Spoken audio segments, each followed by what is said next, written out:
सही बात है, डेली प्रोटीन गोल हिट करना ही सबसे मुश्किल काम है। जिम में तो मतलब टेंजिबल दिखती हैं चीज़ें कि या हम एफ़र्ट लगा रहे हैं, बट एक जगह बैठ के खाना खाना है ना, कैलकुलेट करना, ये सब बड़ा कॉम्प्लेक्स लगता है। बट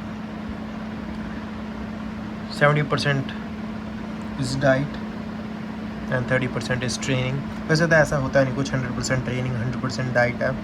दोनों चीज़ें जब टॉप नॉच होंगी तभी रिज़ल्ट आते हैं। और अभी से मेरा बॉडी वेट अराउंड 84 kgs है, और मैं जो प्रोटीन है एटलीस्ट ट्राई करता हूँ 150 ग्राम्स दिन का मैं हिट कर सकूँ, जो कि मेरे को बहुत दिक्कत हो रही है क्योंकि मैं नॉन वेज भी नहीं खाता हूँ। सो ये peanut butter, high protein peanut butter है, ये 200 ml के करीब दूध है, 2 ब्रेड, इसमें क्या 6, 12, 15 से 18 ग्राम ही प्रोटीन होगा।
लगाता हूँ मैं।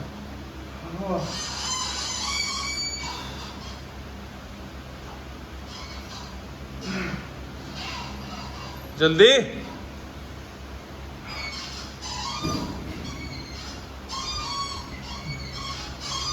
बस बस।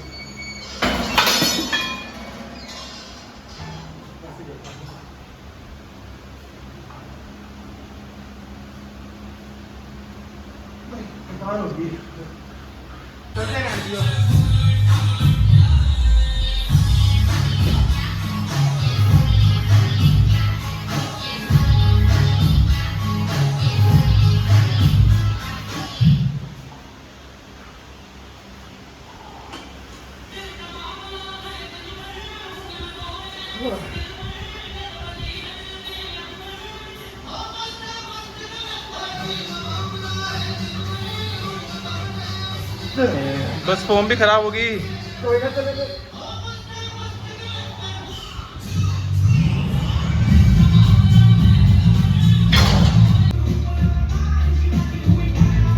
टी-शर्ट ऊपर कर देता, कुछ नहीं कर।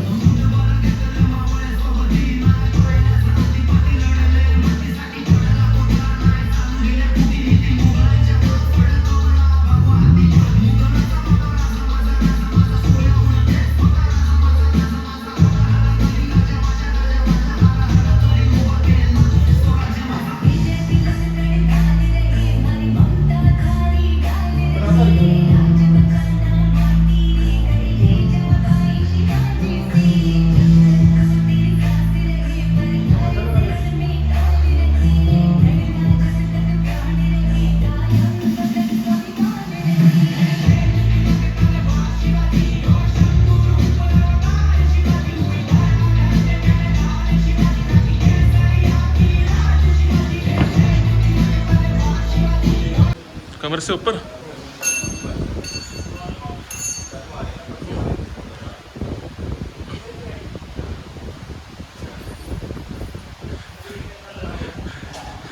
बैटमैन की तरह दिन में वर्कआउट करते हैं, रात को जागते हैं।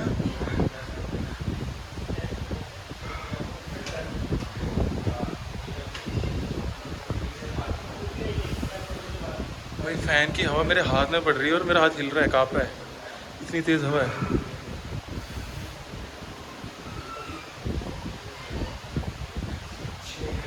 व्लॉग के लिए क्या है?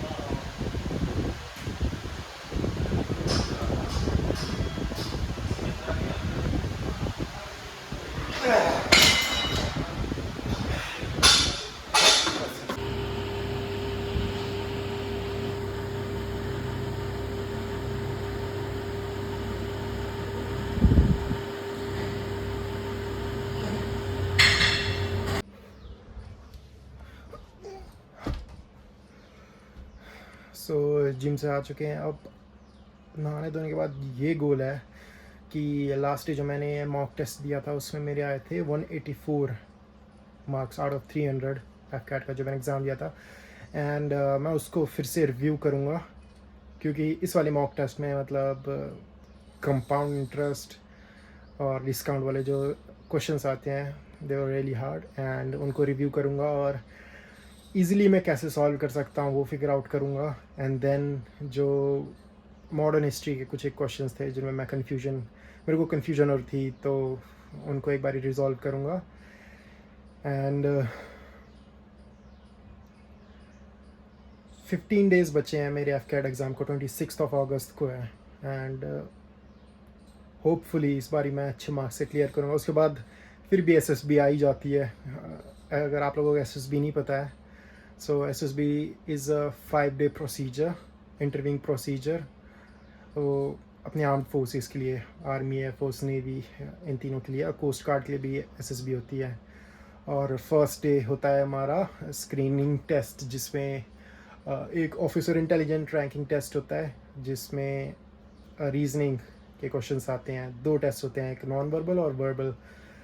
उसके बाद एक धुंधली सी पिक्चर दिखाई जाती है जिसके 30 सेकंड के लिए, जिसके ऊपर आपको एक स्टोरी लिखनी होती है। स्टोरी लिखते हैं, उसको आपने फिर नरेट करना होता है। ग्रुप में डिवाइड कर दिया जाता है पूरे बैच को और अपने ग्रुप के सामने नरेट करना होता है। और तीनों SSRs जो होते हैं, इंटरव्यूइंग ऑफिसर्स, वो सामने बैठे होते हैं। नरेट करने के बाद सारे ग्रुप को डिस्कशन करनी होती है और उस डिस्कशन में आपका क्या ग्रुप डायनामिक्स है उसके बलबूते आपको सिलेक्ट करा जाता है। और स्क्रीनिंग का जो 90% रिजेक्शन रेट है, सो सबसे हार्ड वही होता है। और लास्ट टाइम मैंने जब SSB दी थी उसमें मैं स्क्रीन आउट हुआ था, और उससे जो पहले दी थी उसमें कॉन्फ्रेंस आउट हुआ था। थोड़ा सा मेरे को लगता है स्क्रीनिंग में थोड़ा लक फैक्टर भी आ जाता है कि क्योंकि इस बार जब मैं स्क्रीन आउट हुआ तो जो हमारा ग्रुप था, जो मेरा ग्रुप था, उसमें थोड़ी सी बहसबाजी हो गई थी। मैं कोई एक्सक्यूज़ नहीं दे रहा हूँ, बट मेरे को लगता है कि हाँ मैं फिर भी थोड़ा सा हैंडल कर सकता था, बट स्टिल। हाँ, ऐसे चला देता हूँ।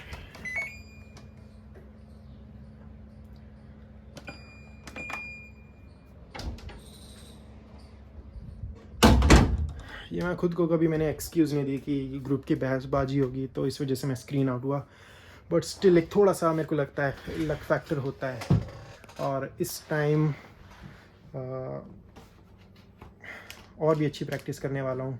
व्लॉगिंग का मेरे को लगता है जो मैं ये डेली जर्नलिंग कर रहा हूँ, वीडियो जर्नलिंग, उससे मेरे जो दिमाग के तार है वो भी सुलझेंगे, कम्युनिकेशन स्किल्स मेरी अच्छी हो जाएंगी और वो भी मेरे को हेल्प करेगा। एनीवे, अभी मेरे को बहुत थकान हो रही है। एक जल्दी से एक हाई प्रोटीन मील खा के और नहाने के बाद बस मैं पढ़ने बैठने वाला हूँ।